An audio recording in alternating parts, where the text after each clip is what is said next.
Hello guys, and welcome to Get Kids Woodworking episode 12. Today I thought I would use up some scraps that I have sitting around. I have some cork left over from when I bought the roll for the sanding block video, which I will put a link to up above in a little white information box, and you can click on that to watch that if you haven't yet. And then I had some 1/4 inch plywood scraps, and I thought, what can I do with these? I decided I'd make some coasters.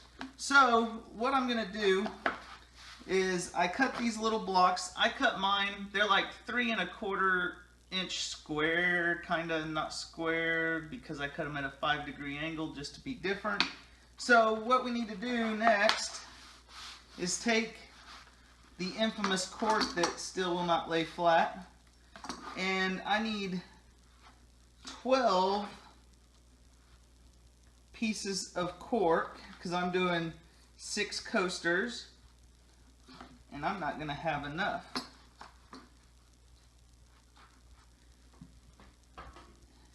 And you just kind of get close to being able, you want to leave some overhang, but you want to cut that so that you can then cut it into smaller pieces.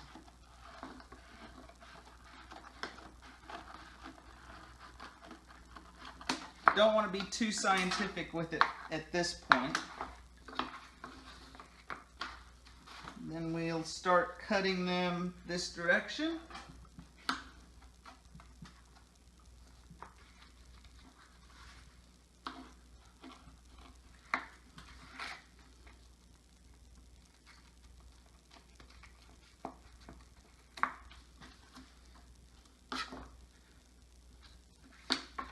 And you want a piece of cork for both sides of your coasters.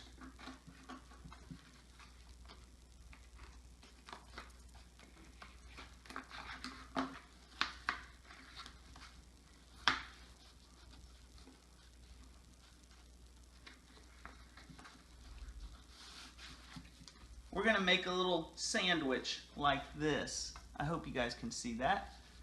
Stuff's curled up like none other.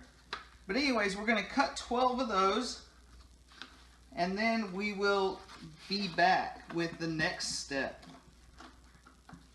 Alright guys, once you have all 12 pieces cut, we're going to start gluing these up. So the way we're going to do this is you take your glue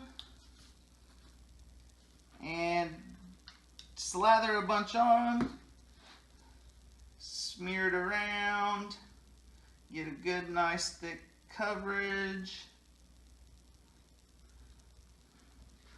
and then you're going to lay one of your pieces of cork down,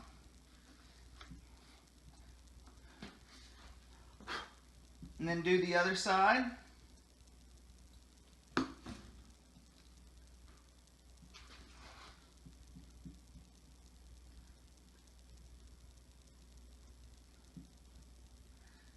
Put another piece of cork down.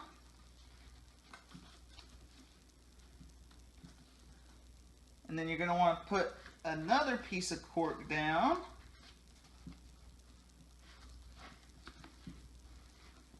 I'm trying to do this one-handed just to keep this from popping up everywhere.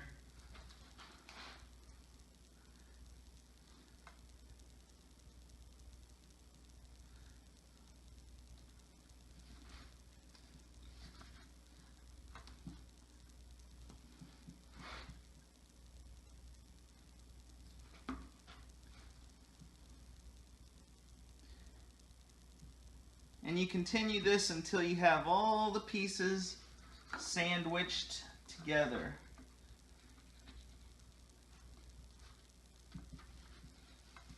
Just make sure you keep things in place so that you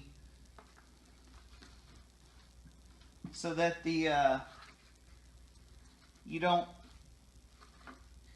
want your piece of wood sitting right on the very edge. You want it to have a little bit of room for trimming later.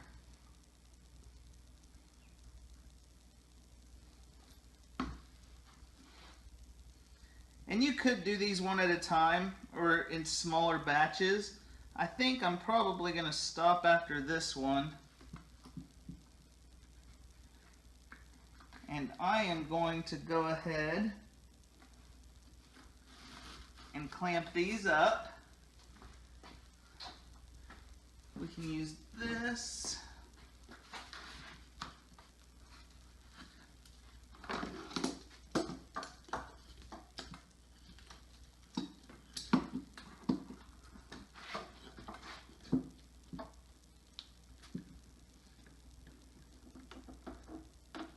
And just make sure nothing has slid out of the way.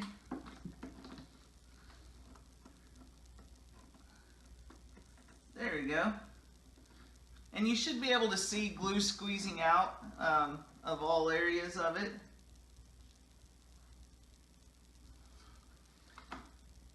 I need to scoot it a little closer to the edge because it's only clamping up on one little portion, or it's not clamping up on one little portion of it.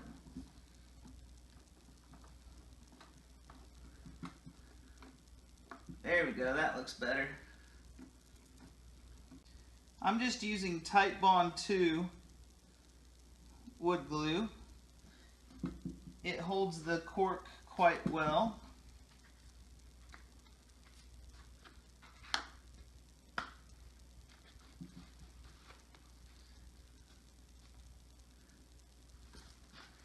My other piece of cork fell. What a mess! Alright, now we gotta do this again. Put that one down, then this one, then this, then this.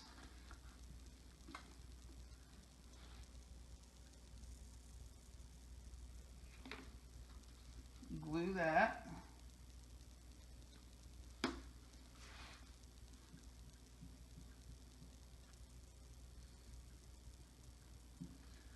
There we go.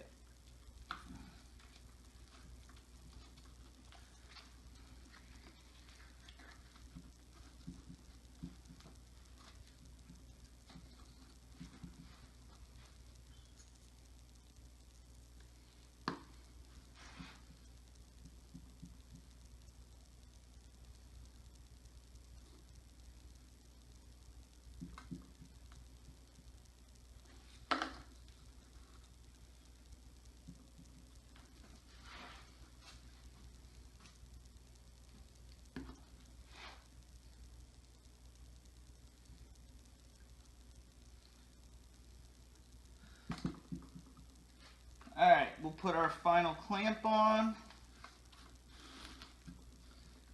with a piece of wood.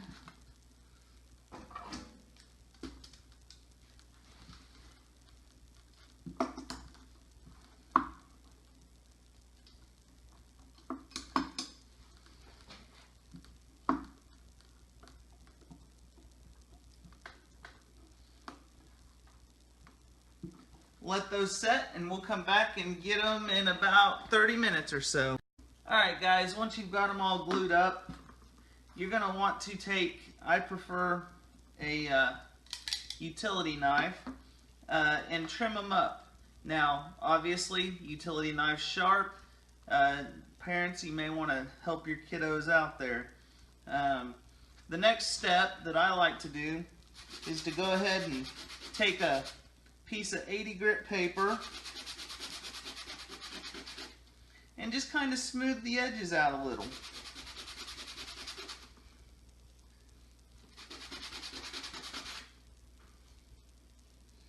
Give them a little bit of shape.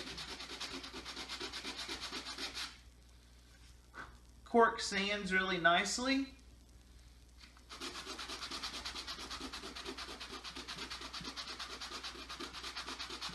As you can tell, I've rounded the corners, just kind of smoothed them out a little bit.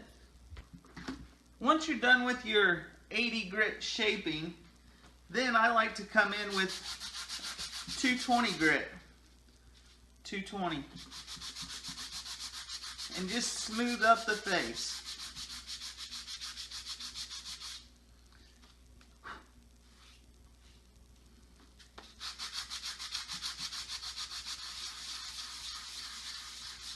The neat thing about sanding cork is it doesn't have a grain, so you can sand it in any direction.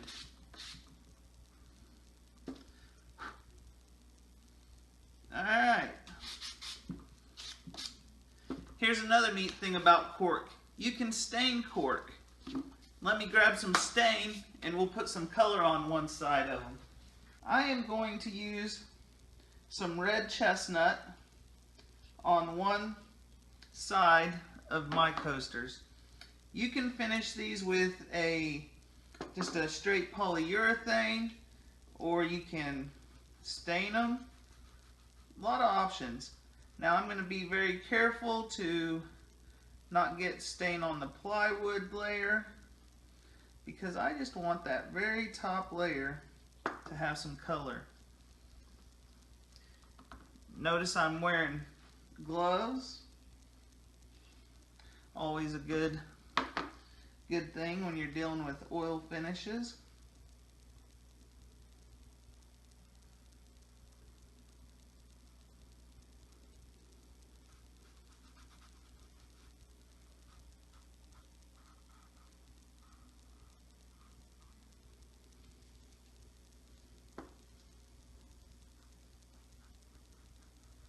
You can kind of just let your rag fold over that edge that you sanded off.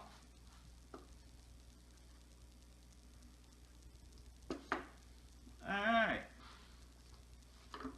Set that aside. When you're done staining, make sure you take good care of your rags. Hang them outside, soak them in water, let them dry out real good. Don't just throw them in the trash can because they will combust. We'll let that set aside. You do that with all of them and they end up having a really cool look once you stain that cork, because it's going to absorb differently in different areas of the cork. Once I get all of them stained, I will go back with some, I'll probably use a wipe-on poly and finish both sides of them. But that'll just give them a little different shape and texture look on each piece, and with each piece being a little odd sized, it should turn out pretty cool. I'll get back with you on the finishing. Alright guys, here I am wiping on a wipe-on poly. As you can tell, it's easy enough to rag on. You probably want to use two different rags, one for the natural side, one for the stained side, because even though you let it dry, it will track some of that pigment into the natural side if you use the same rag.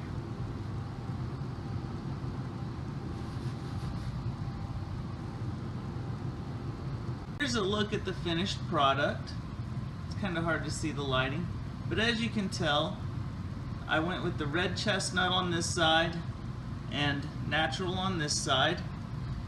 Just a fun little project. You do a set of 4 of them, they kind of look neat sitting around. The finish I'm using is just a wipe-on poly.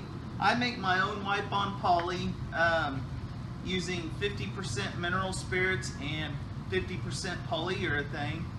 The nice thing is, on these cork blocks, it soaks up a lot of that finish. So you can hit it 2 or 3 times and you'll get a nice build, nice sheen. And then after that, if they do get messed up, get scratched or anything, you can just sand it right back off and refinish it. So they should last a long time. Kind of cool looking. Just a little project to use up some scraps. Thanks for watching. We'll see you next time.